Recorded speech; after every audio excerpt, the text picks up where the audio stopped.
Hello, it's me again. Hope you're doing well. Um, it's about 10 days since I last did one of these, so I'll update you on what's been going on. The big thing that's happened in the last week is I took a couple of days off work and Hannah and me went up to Bury near Manchester to go to the Timeless Gaming Festival, which is held in the Arcade Club in Bury, which it was a really fantastic day. Arcade Club is set across 4 floors, and there's about 400-ish arcade games. So the bottom floor had um, kind of arcade games where you have to kind of do something other than using your hands. So the one that springs to mind is there was a Sonic and Mario at the Olympics that we played, where you had to like push a lever to prepare for the 100 meters, then you had to run on the spot to make your character run. I broke the world record for the 100 meters on that, and then Hannah smashed me with the javelin. Anyway, the next floor up was the kind of arcade machines where if you were to play them at like Seaside, you get tickets for it. So things like skee ball and the basketball hoops and stuff like that. I spent a lot of time playing on them. There were a load of consoles that were all set up on that floor as well for you to play on, and also the kind of machines that are like an immersive experience. So where you're kind of shut in a cubicle and you're shooting at stuff. There was one that Hannah was playing. I can't remember what it was called, but it had 3D glasses and was just full of jump scares. So that was really quite fun. Then the next floor up, the left-hand side was just solid pinball machines. Then the rest of the floor was obscure Japanese arcade machines. The one that really sticks in the mind is one that had like the control for it was like half a plastic table, and the idea was that you flip the table to throw whatever is on the table across whatever room you're set up to be in, to throw it as far as possible. And that was fun. And then upstairs was just reams of old arcade games. So you had like all the Mortal Kombats there. You had 4-player Turtles, 4-player Simpsons, but with the seats. I played Flicky. I played Point Blank. There was things like Tapper, Donkey Kong, Pac-Man, everything that you'd expect and more. It's really fantastic, and even if there's not a festival going on there, I highly recommend going to Arcade Club. But Timeless is arranged by middle-aged gamer guy, and so there were like keynote speakers and stuff like that going on the different stages, cosplay competitions, gaming competitions. It was a really good day. And in the last 3 hours on the third of the floors, Slopes was doing a DJ set where he mixed in loads of game music. That was really good. So enjoyed that day. Met up with some friends from the Unofficial Controller podcast, George and Bobaloba. And Bobaloba very nicely brought me some Lego and some ramen, because I sent him things on Instagram saying that he owed me Lego and ramen. So if you want free stuff and you know Bobaloba, just keep sending things like that to him on Instagram and you may get lucky. But as well as that, I also met Scott from Marathon Gaming, and he is really a lovely man. And I'm doing a lot of repetition, but he is such a lovely man. As you may have worked out, I don't have any footage from my day there, because I'm not very good at filming footage when I'm out.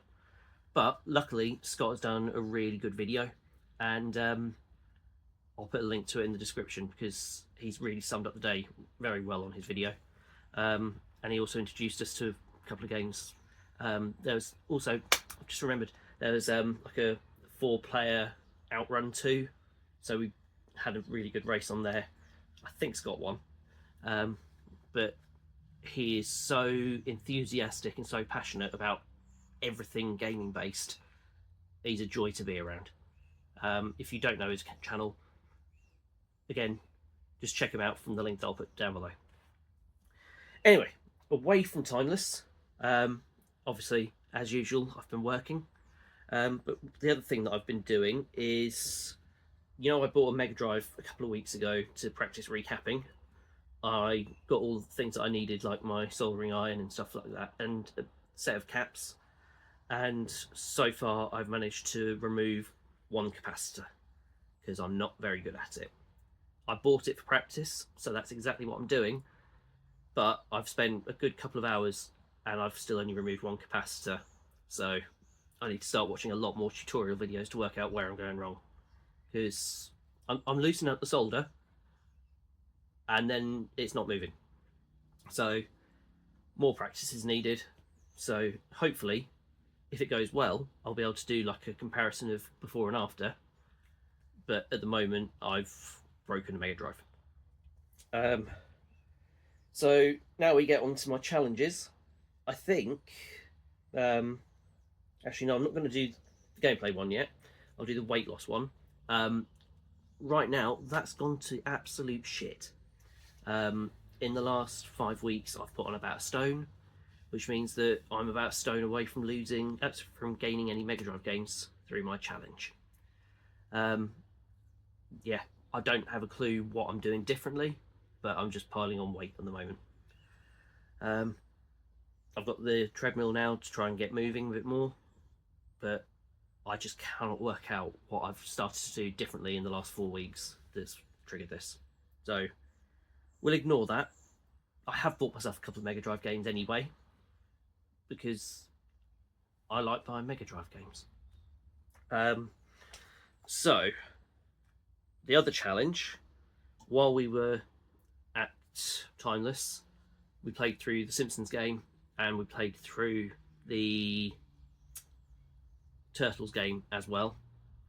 And so that means that I've completed all the games that I needed to complete this year to complete that challenge. The games haven't arrived yet. So I've got the ones that I hadn't caught up with last time, but I'll be able to do a summing up next time I do one of these videos.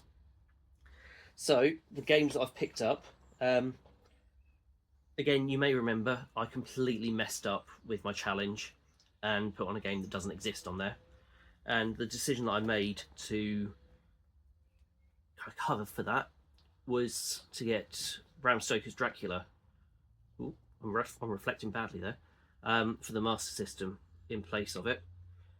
And that completes my childhood Master System collection. So I'll do a proper run through of them at some point in the near future. Because it's not a huge collection, but it's what I had when I was younger. So there's a certain level of nostalgic fun in that. The other game that I've got is Garfield Caught in the Act for the Mega Drive. It's, as is quite normal for me, a cartoon-based platformer. I do enjoy playing this one, but having got it for the Mega Drive, I'm now thinking I may have had it for the Game Gear when I was younger. So maybe I'll get myself a Game Gear at some point soon and try and get the 3 or 4 games that I had for the Game Gear. Watch this space. I've got the money saved up that I could get myself a Game Gear, but at the same time, do I want to do that, or do I want to carry on getting more games for the Mega Drive, even though I've completely ruined that challenge?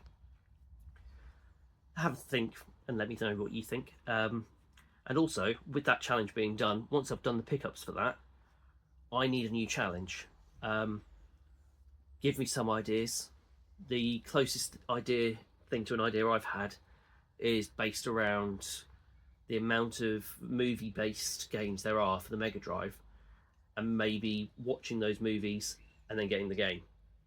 But that sounds a bit rubbish to me, and I'm short of ideas. Give me some ideas. But aside from that, my other pickups this week have both been relatively cheap eBay pickups. So I've got Lotus Turbo Challenge for the Mega Drive.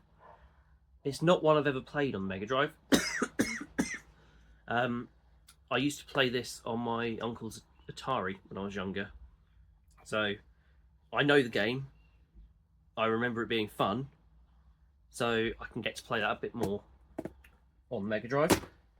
And the other one was, I think it was about £2.70 or something stupid like that, on eBay plus shipping, and it's Ultimate Soccer.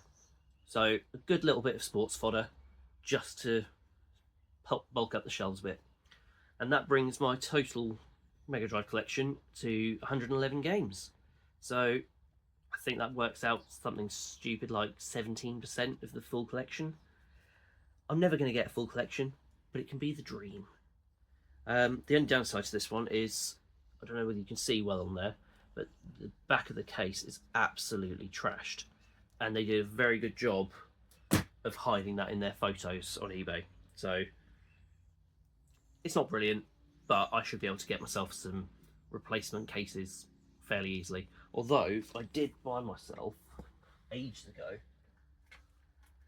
a load of modern replacement cases, and I don't know whether you can see on there, the plastic is just far too shiny, and it's not very nice, and the cases are too narrow for my liking. So I need to get myself some duplicate games just so I can steal the cases.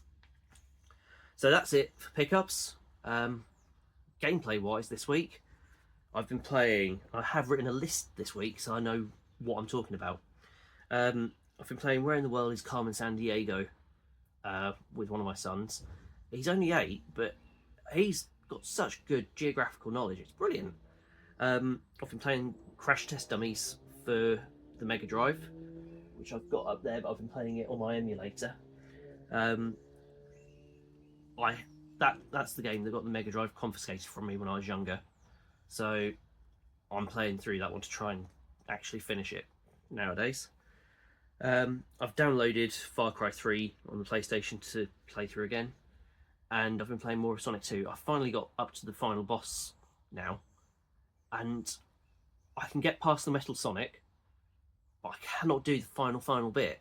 So I'm so close to finally finishing a game that's been my favourite for close to 30 years, but I'm just that little bit short. So hopefully in the next week or so I'll be able to say that I've completed it, although I probably won't. So that's all of the updates that I've got for this week. I'm going to go now, and I'll make another video at some point, and I'm going to try and be a bit more expansive with what I do in terms of editing these, because editing is not a strong point of mine. I'm using CapCut. If you know of something far better and easier to use than that, please let me know. Other than that, I'm just going to say, in the last couple of weeks, this channel has hit 50 subscribers. It's not huge, but it's enough people to fill a room. So thank you very much if you have hit that subscribe button. But other than that, I will see you next time. Bye.